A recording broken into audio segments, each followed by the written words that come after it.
What a night on Mark Rogers TV. Just finished up a conversation with Steve Helwick talking Texas football. You can join him on SB Nation. Keely Yor joins us from 24/7 USCfootball.com.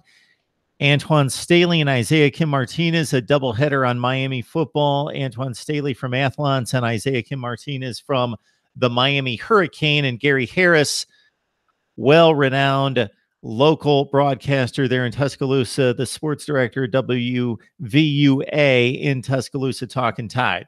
Tomorrow night, Ohio State, USC, and Penn State highlight, and we've got Peter Burns from the SEC Network and ESPN. Of course, it's all one big conglomerate there with a family of networks. Peter Burns joining us on Friday, as well as Chris Swanson, who joins us to talk USC football as well. So we will have tons of content coming your way. And this weekend, I will also work on my conference rankings. So tonight, since we last joined you last night and really dove into ACC scheduling, Big Ten scheduling, it was Big Ten scheduling, and also talked a few other topics, I had a request to talk SEC scheduling for 2018. So we will do that right now. In the meantime, I will pull up the chat and make your comments and questions and suggestions, and we will jump on those as well. Let's go to the SEC schedule for 2018, and let's go straight to the national champions. So Alabama starts out with a date against Louisville. That would have been mighty exciting with Lamar Jackson on the field. Of course, he's headed to the NFL. Ryan joins us. My day's going fine. It's been a long day, so we're going to go not extensively long right now. I just finished up 6 college football conversations that you're going to see over the next several days, and plenty more for tomorrow night. And so we just want to run down the SEC. So, Ryan, hope you're doing well. You can let me know how you are doing and if there's anything that happened today. So for the Alabama Crimson Tide, it's Louisville. That's a neutral site game, I believe, in Orlando.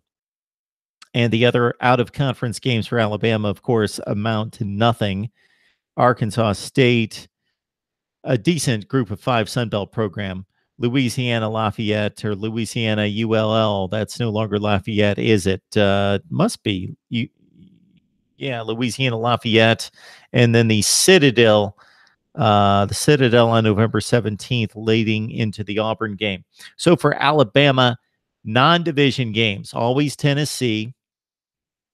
And the other game in the Eastern Division for Alabama is against Missouri. So pretty light touch for Alabama out of division with Mizzou and Tennessee back-to-back weeks, October 13th and the 20th. So this is the way I would handle SEC scheduling. So we have non-division rivals. We have set matchups between Alabama, Tennessee. That really matters. And so does Auburn and Georgia, the longest and oldest rivalry in the South. But then we also have LSU and Florida, and I think that carries weight as well. The other ones are just thrown together because they don't much matter. Texas A&M, South Carolina makes no sense. You've got Arkansas and Mizzou. I get that to a certain extent, although it's not a rivalry, but regionally it makes sense and could be a rivalry. They're trying to make it a rivalry. You've got Ole Miss and Vanderbilt, nothing there. Mississippi State, Kentucky, certainly nothing there. Ryan mentions I'm doing fine, always trying to catch your live streams. You're one of my favorite football-related channels, and I've subscribed to a lot of football channels. I appreciate that, Ryan. And I'm going to do a much better job of alerting you to when the live streams will be coming up as soon as I get a handle on the notifications and sending those out. I want you guys to be able to know when we're going live with live streams. Not that I'm not just going to pop up from time to time if I've got something to say and I have some time. So these impromptu live streams are going to continue.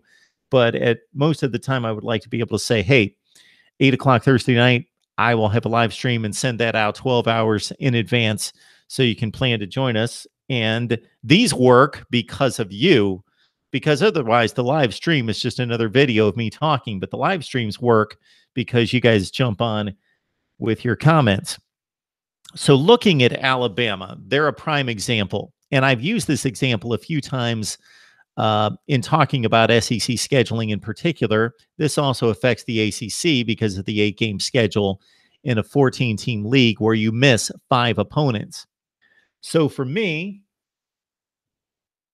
it's going okay. I would love to be able to try to pronounce your YouTube handle. YLIYAHYSRAYL. So if you want to introduce yourself, that would be great. I appreciate you saying hi and jumping on board here.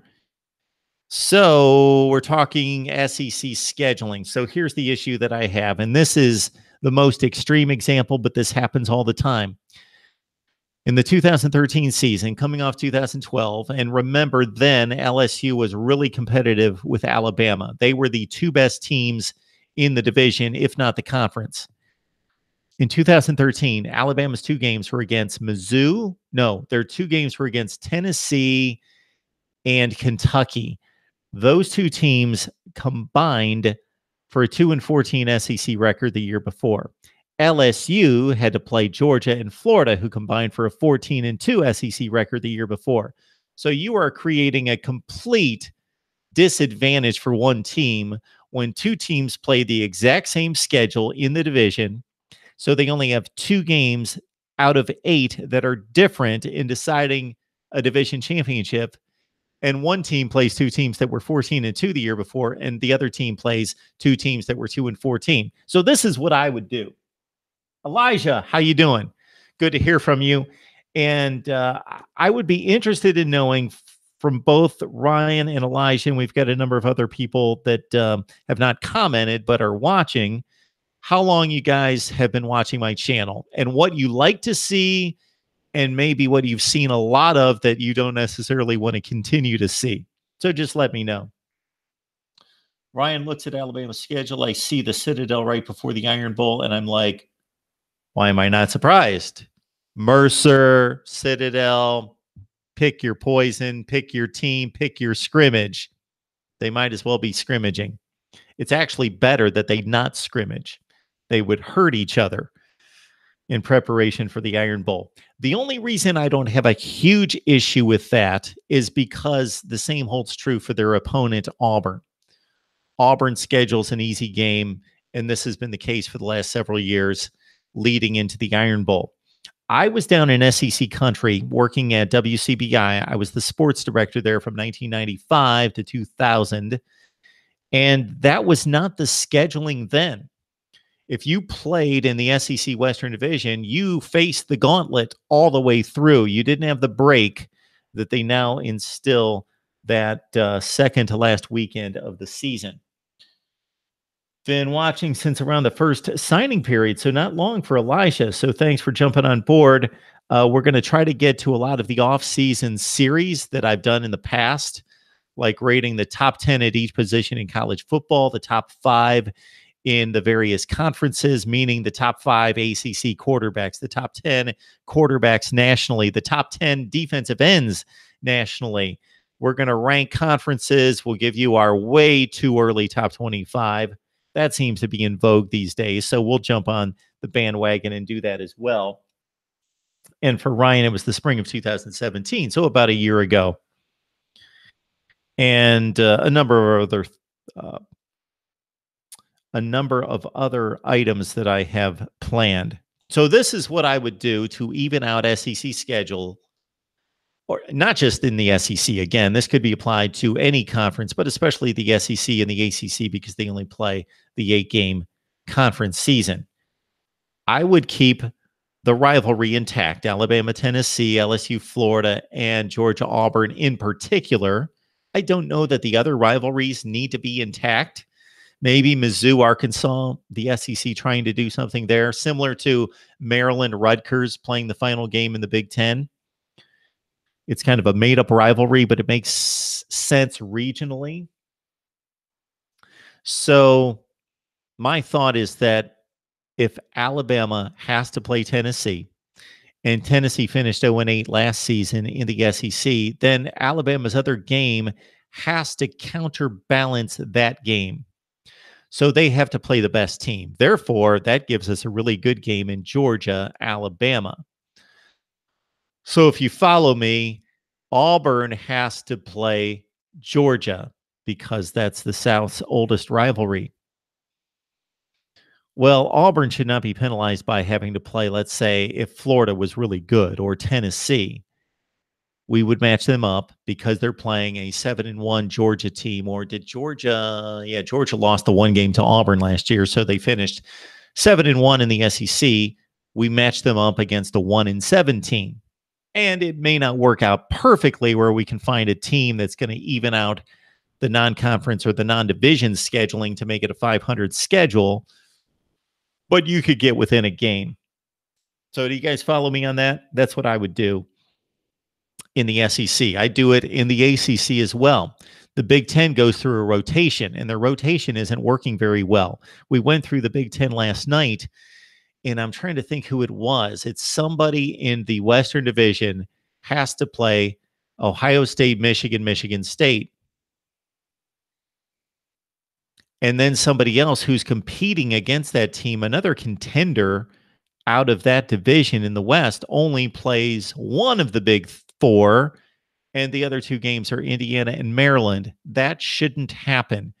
You should at least play, because the divisions or the conferences are so large with these 14 teams only playing 8 or 9 game schedules, at least make the schedule equitable based on last year's standings. So I would make sure that the 2 or 3 opponents that you're playing in the other division generally have the same record, combined record for every team. That's the only way to make it at least equitable out of the gate. You can't predict how good these teams are going to be the next year, whether a team that was 9-3 is going to plummet to 4-8 or vice versa, but you can at least make it equitable based on the previous season. Elijah's a Georgia fan. All right, well, let's look at Georgia's schedule. We looked at Alabama.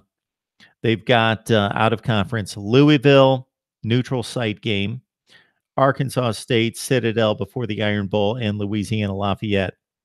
And then out of division, they've got Tennessee and Mizzou.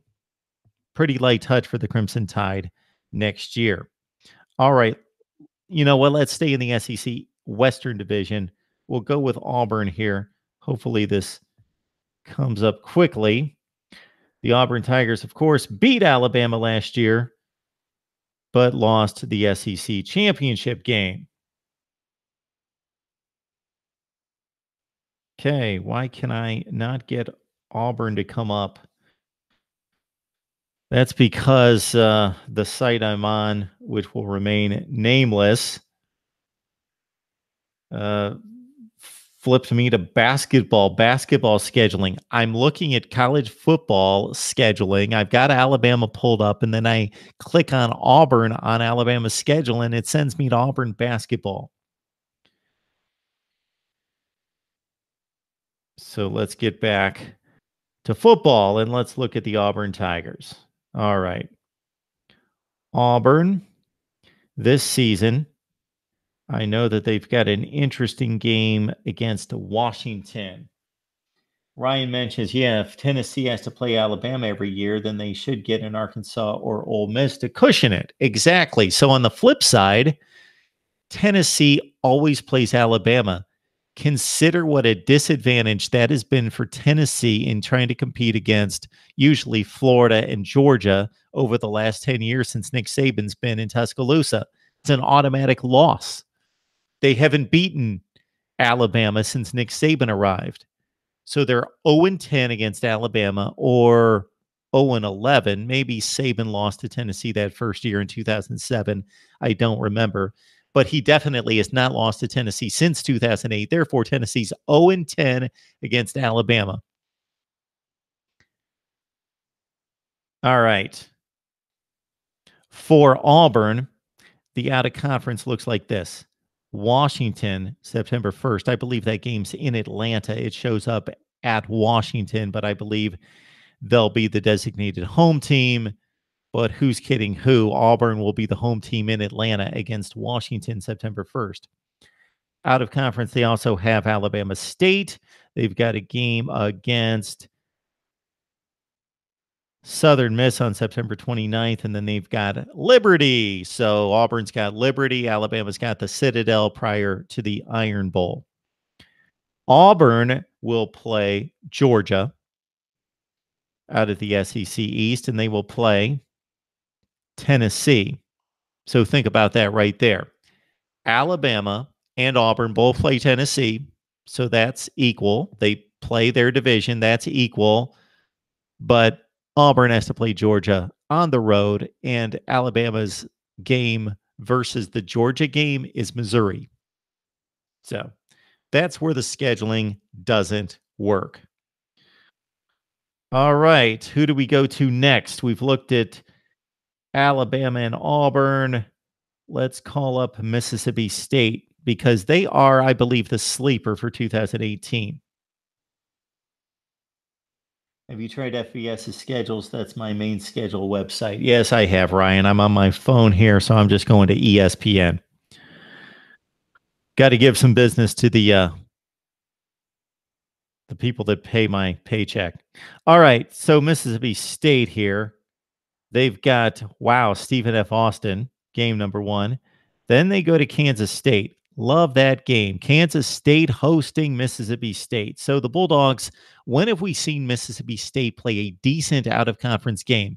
It's been a ton of UMass and BYU the last several years. I know that they played Georgia Tech roughly about 10 years ago, home and home. They played Oklahoma State when they weren't that good way back when, but it's been a lot of nothing for Mississippi State in particular out of conference. So they've got a respectable game at Kansas State week 2. They've got Louisiana Lafayette as well. They also have a game against Louisiana Tech. Mississippi State also loves to play Louisiana Tech. One of the craziest plays of the college football season last year was that game, Louisiana Tech hosting Mississippi State, where the Bulldogs were first and goal, and then the ball got kicked back. I don't know if you saw the play. It got kicked all the way down the field, and Mississippi State had like a 3rd and 78. Crazy play. So for Mississippi State, outside the division, they've got Florida, the Dan Mullen game, at home in Starkville. Should be a whole lot of fun, September 29th. And then they've got a game against Kentucky, of course. That's their rival, Mississippi State, Kentucky, of course. So the game's in Lexington, and they also have Florida. So Mississippi State should go undefeated in the non-conference, although Kansas State will be formidable outside the conference. All right. Who else do we have? Looking at the SEC Western Division, let's go to Texas A&M and Jimbo Fisher. I know this is going to be a whole lot of fun because we've got some difficult games here that's going to make Jimbo Fisher's entry into the SEC a bit difficult. So for Texas A&M, that's Northwestern State. Not talking about that game. I'm talking about game number 2, Clemson at home. Louisiana Monroe, and then even Texas A&M's getting into the act of preparing for that final game against LSU by playing UAB. So most importantly for Texas A&M is, of course, the Clemson game. Then outside the division, we've got, of course, the South Carolina game because they're a natural rival, South Carolina and Texas A&M. That game's in Columbia, October 13th, and then also Texas A&M will play Kentucky. So a pretty light touch for Texas A&M this coming season. Ryan writes, hey, Mark, which one of these new coaches do you think will do better down the stretch? Joe Moorhead will have a good, if not great, season this coming year, but I'm not sold he will be good year to year. Joe Moorhead has few ties to the South and the SEC in particular. He's a mastermind of an offensive guru, or so we think. We'll see what happens in a different conference with more consistent defense week to week. Certainly, he had to show up against Ohio State, Michigan State, and whoever came out of the Big Ten West that was good.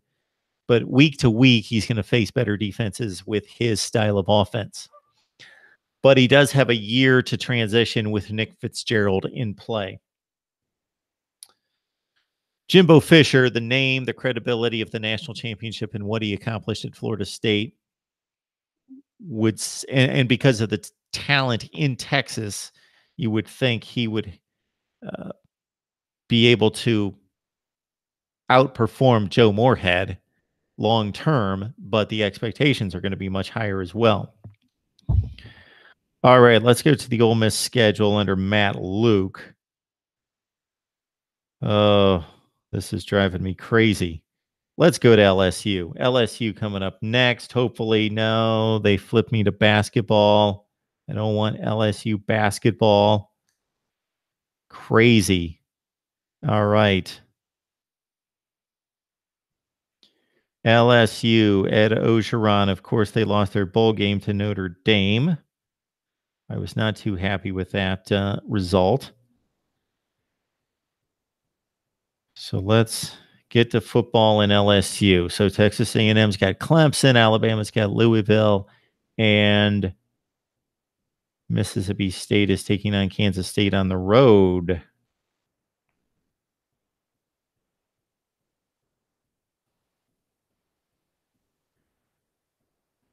All right, let's get to LSU because I forget. Oh, it's Miami, right? That's right. We've got LSU taking on Miami. I would love to see these teams pick up one other game like their SEC Eastern Division brethren who have the ACC matchup, Georgia Tech, Florida State, Louisville, Kentucky, etc. But then they pick up another Power 5 opponent. Nobody in the SEC Western Division ever does this. We're just finally getting Texas A&M to play a UCLA out of conference. For most of Johnny Manziel's time there, who did they play? They played Sam Houston State, Lamar, Rice. They played nobody. They didn't play anybody out of conference. So at least we've gotten to the point where Texas A&M's playing somebody. But I like the two Power Fives, like USC playing Notre Dame and Texas this year. So for LSU, Lamont Graham joining us from Gamecocks Nation. Join us, Lamont, on a regular basis because we bring on Will Gunter. I don't know if you're located there in Columbia, South Carolina, but Will Gunter joins us from the all-new early game, 107.5 The Game. Great analysis and insight on South Carolina football. I've got a number of segments yet to be released from Will and my conversation just a few days ago. All right, LSU, Miami. Can't wait for that game. I believe that's a Sunday night, September 2nd game. Yes, Sunday night, Miami, LSU. The night before is going to be Michigan, Notre Dame. Love it. Otherwise, of course, LSU's not playing anyone. Southeast Louisiana, Louisiana Tech, and of course, the last weekend of the season, they at least play an FBS program in Rice. And I don't want these teams to beat themselves up playing 4 non-conference games against Oklahoma, Ohio State, Washington, and Clemson, or anything close to that. But 2 Power Fives, a group of 5, and an FCS. That would be fine with me. And that's another series we will have here soon in the next few weeks, as I'm going to release my scheduling formula, which I've unveiled a little bit of it in the SEC, but it's more focused on non-conference scheduling, taking it out of the hands of the schools where they've got their own agendas and placing it into a formula that would make it equitable. So Lamont says, I'm from Greenwood, South Carolina. What's that close to? I'm familiar with Greenwood, Mississippi, because I lived in Mississippi for 6 years, covering the SEC. All right. Lamont, for you, let's jump to the SEC Eastern Division and let's go to South Carolina because I would like to see what your big non-conference game is coming up this year. Of course, it's Clemson late in the season, of course. And that's Will Muschamp's next hurdle to be competitive, not necessarily beat Clemson, but be competitive. Went from 3-9 to 6-7 his first year, now 9-4 with a bowl victory against Michigan. He looks to have the second best roster and the second best program in the division right now. It's close with Florida, but getting annihilated 2 consecutive years against Clemson, I can excuse it at this point, but this would be a good year to play a 24-17 game against Clemson. All right, let's get to South Carolina football. Vanderbilt has to play Notre Dame. All right. Love these non-conference games. Love them. Want to see more of them. And again, I don't want to see these teams beat themselves up. I know that they need a break in the season. And if you play in the SEC, you get few, if any, breaks in the conference. Certainly physically, everybody's almost elite. So you'd need a Mercer. I don't mind that. I know Bama takes all sorts of hits for playing Mercer and the Citadel, but I get it. It's just poorly timed in the season. And I don't know why the SEC would want to do that to themselves, other than they're overexposed as it is. But they pretty much take the entire conference off the map, off the radar, the second to last weekend of the season. All right. South Carolina. Let's see what you got. South Carolina football 2018 schedule for the Gamecocks. CCU, who is that? Is that Coastal Carolina in week 1? Marshall in week 3. They've got Chattanooga and Clemson. What makes this also odd for SEC Eastern Division teams is because they play so many of those ACC rivalry games the last weekend, and now they're starting to play and schedule similar to the SEC Western Division teams, where they want to play a softie, a cream puff prior to the big game, that they're done. They're done with the conference season 3 weeks in advance. I don't like that either. So again, for South Carolina, it's Coastal Carolina week 1, week 3 against Marshall. It's a November 17th game against Chattanooga to get ready for a date at Clemson, November 24th. So I would like to see South Carolina play that one other game, as they've done in recent years. North Carolina a number of times, and then North Carolina State this past year, in addition to Clemson. They get a bye here. They get a pass because they've got to face one of the best teams in the country. And so I get it that they don't want to hurt themselves by scheduling another Power 5 team, but it doesn't have to be a great program. A mid-tier ACC team would be great. Take on Georgia Tech. Take on somebody that I would think would be regionally. You don't want to take on Boston College or Pitt or Syracuse, but North Carolina State, as you did last year, or Louisville, somebody like that. Grant, what do you think about the Tennessee Vols this year? How well have they done in recruiting? Well, they've done extremely well. So consider this, Grant, that Tennessee, because of just the nightmare PR situation in transitioning from Butch Jones, whose end of tenure was deplorable on the field, 0-8 in the SEC, barely beat UMass, transitioning from that situation, and then the botched process of looking for a head coach and the Greg Schiano offer that was pulled because of the student demands. It got so bad that the athletic director, I believe his name's John Curry, was traveling to the West Coast to talk to Willie Taggart, and he was actually contacted on the plane as soon as he got off the plane and had his mobile device ready to roll and fired it back up, was told, do not talk to Willie Taggart, or it might have been Mike Leach. You're done.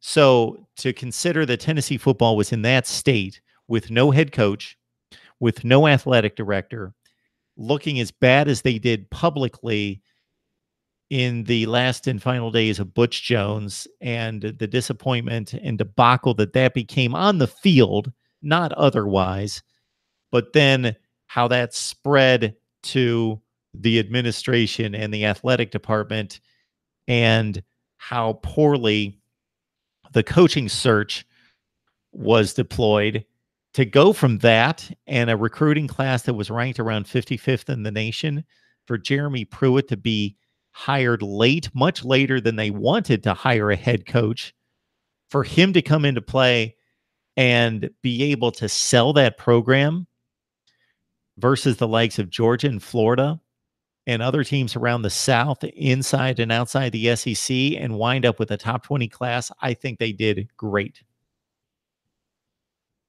And they got the right guy in play from a recruiting standpoint. We'll see if he is from a CEO standpoint or from a program standpoint. But Jeremy Pruitt was the right guy to bring into play because of his recruiting ties to the South and the work that he's done in recruiting during his other stops.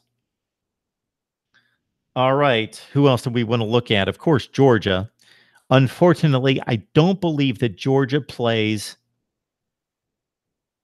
a team outside the conference other than, of course, Georgia Tech. And Georgia Tech should not be that good this year. So it's disappointing that we're not going to see Georgia face one of the better teams in the nation, or at least a good team out of conference. We're going to see them face Georgia Tech, who should be around 6-6.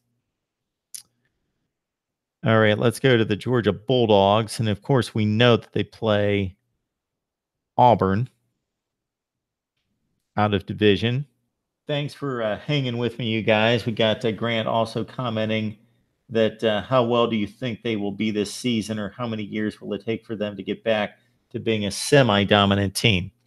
Semi-dominant meaning what Butch Jones was able to deliver those 2 years, 9-4, 9-4, top 15 in the nation. I think that's 3 years away. Forget, to a certain extent, the record last year, because once it started to go downhill, that team knew that their coach was out the door.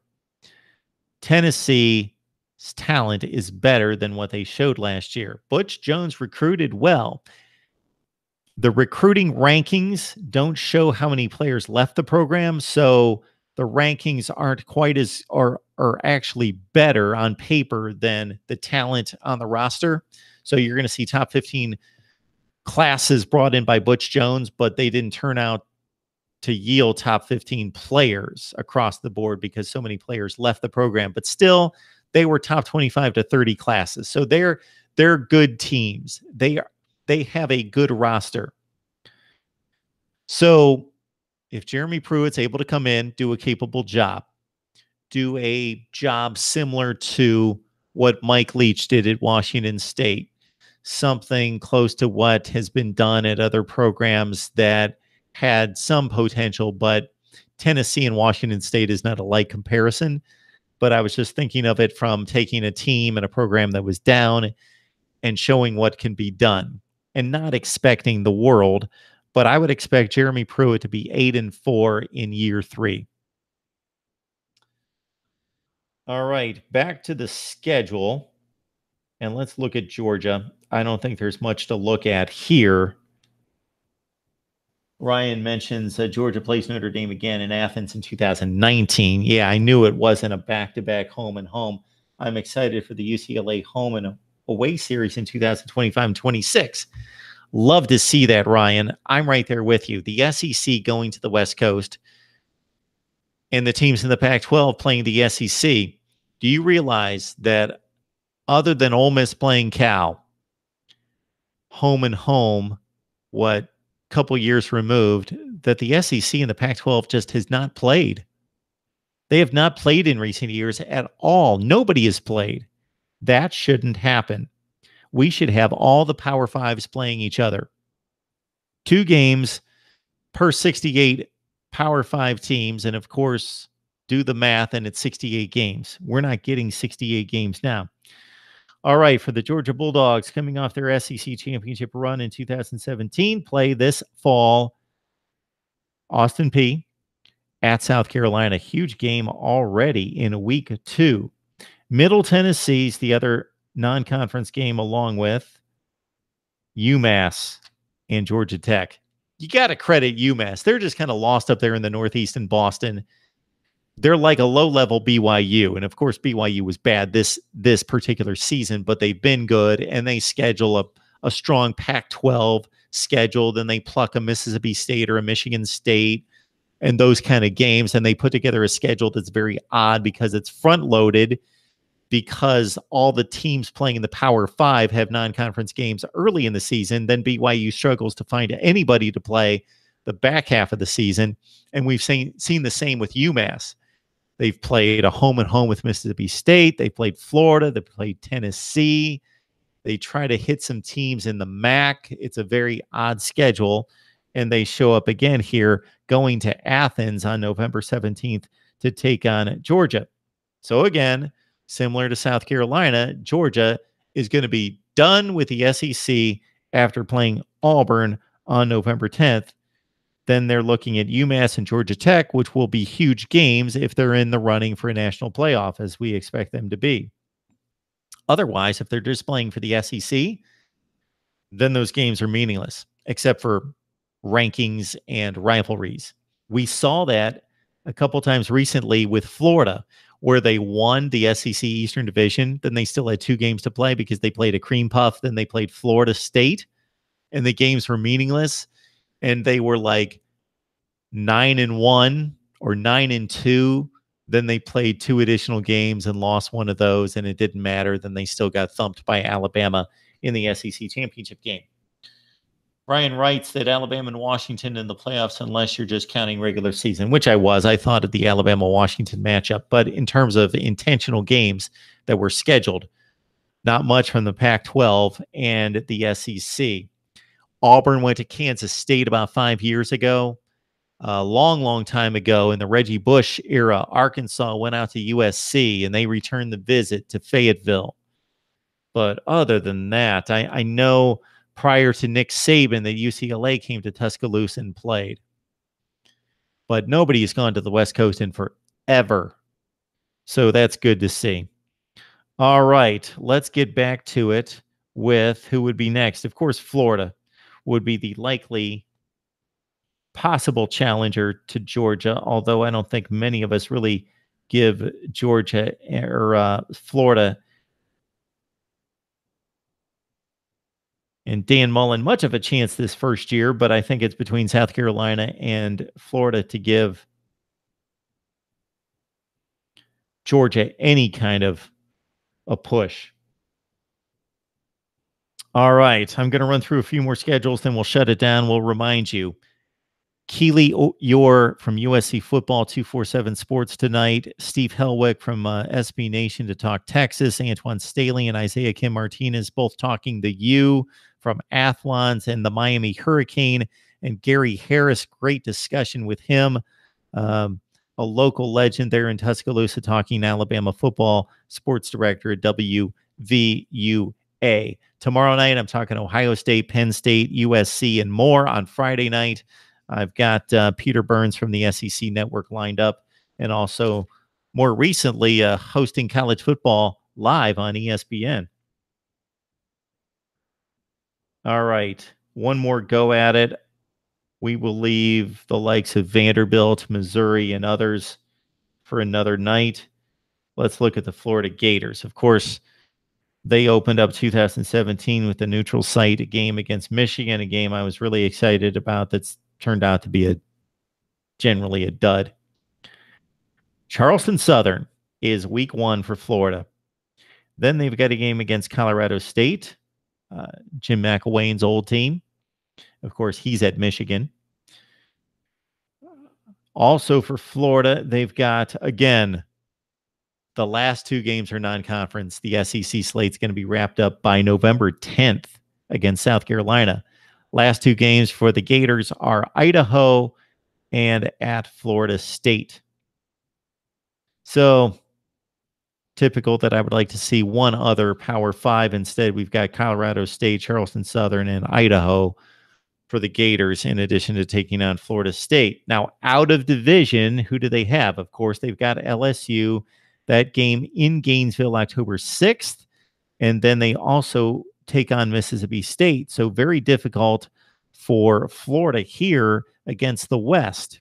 Sure, it's not Alabama and it's not even Auburn, but it's Mississippi State on the road and LSU. And of course, Mississippi State, I don't know about the players and I don't know about Joe Moorhead's motivation in taking on Dan Mullen, but certainly the crowd, the town is going to be at fever pitch to take on the Florida Gators and Dan Mullen. Georgia plays LSU and Auburn from the West, so I'm not bothered by the weak non-conference schedule. So, yeah, Georgia, LSU, and Auburn, that's difficult for the Bulldogs. All right, folks, we appreciate you jumping on board. I want to remind you to subscribe to my YouTube channel if you have yet to do it, for the very best in college football coverage. And I promise a ton of great content coming up as I rank the conferences, look at quarterback battles, give you a way too early top 25, spring previews all over the place. And of course, the best bloggers and broadcasters coming up from all over the nation: USC, Penn State, Ohio State, Texas, Miami, Alabama, on and on and on and on. Thank you so much for joining us. This is Mark Rogers TV, the voice of college football. That means the voice. That means your voice, our contributors' voices. Together, we are the voice of college football. See you next time.